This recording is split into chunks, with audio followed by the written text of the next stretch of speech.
À Perros, on a collé Guirec, nom de l'abbé gallois qui débarqua, dit-on, à Ploumanac dans une auge en granit.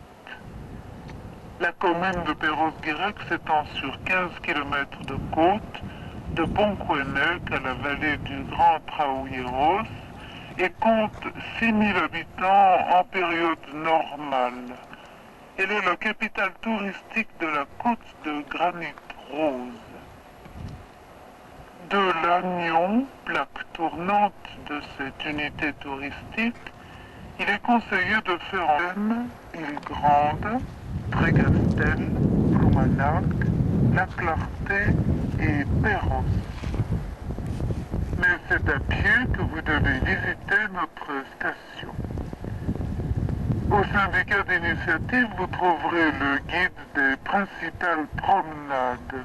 Ainsi, vous connaîtrez la rade, le port, les plages de Prestraou en face du casino, de Prestregneul, de Saint-Guiret, l'église de Bourg, la chapelle de la Clarté, le parc municipal, le phare de Ploumanac, l'oratoire de la chapelle Saint-Guiret, le parc de la Bastille, le port de Ploumanac et les vallées des Traouilleros.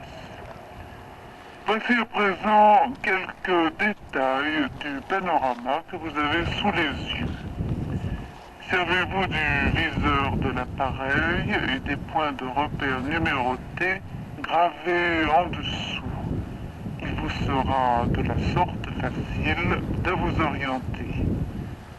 À votre gauche, au point de repère numéro 1, la pointe de Ploumanac. Ce pittoresque petit port mérite une visite détaillée. On y verra les curieux amoncellements de granit rose ou cuivré aux formes bizarres. On y visitera l'oratoire de Saint-Guirec qui abrite une statue de moine en granit. Les jeunes filles viennent piquer des épingles dans son nez pour obtenir un mari. On ne manquera pas non plus de s'arrêter à la chapelle Saint-Guirec et de faire une promenade à la pointe de Skewell. Au large, à environ 7 kilomètres, vous apercevez l'archipel des 7 îles, avec entre autres au point de repère numéro 2, l'île aux moines, dont vous apercevez le phare.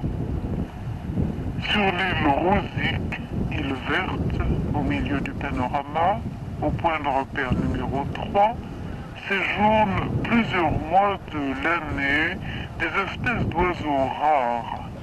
Le macareux moine, curieux oiseau migrateur des mers arctiques, appelé aussi perroquet de mer, le fou de bassan, l'huîtrier, le grand corbeau, le pétrel, et bien entendu également un grand nombre de cormorans et goélands. La chasse étant interdite, c'est là une réserve ornithologique unique en France.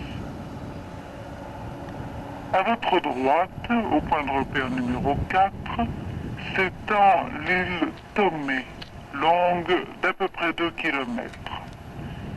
C'est dans les rochers de toutes ces îles et aussi dans ceux du littoral que par grande marée des centaines de riverains s'en vont pêcher soit l'ormeau ou aloti, mollusque monovalve dont la coquille nacrée fournit des cendriers originaux, soit la crevette rose abondante en été. Un service de vedette partant de la plage de Trestraou permet de faire le tour des îles. Le bateau fait escale à l'île aux moines où l'on peut visiter le phare et le fort édifié par Vauban.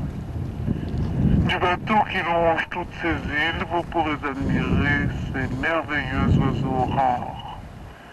Et après ce bref aperçu des beautés naturelles de notre station, nous vous invitons à la visiter dans le détail et à y séjourner. Le syndicat d'initiative de la place de la mairie ou de Trestraou vous donnera aimablement tout renseignement utile.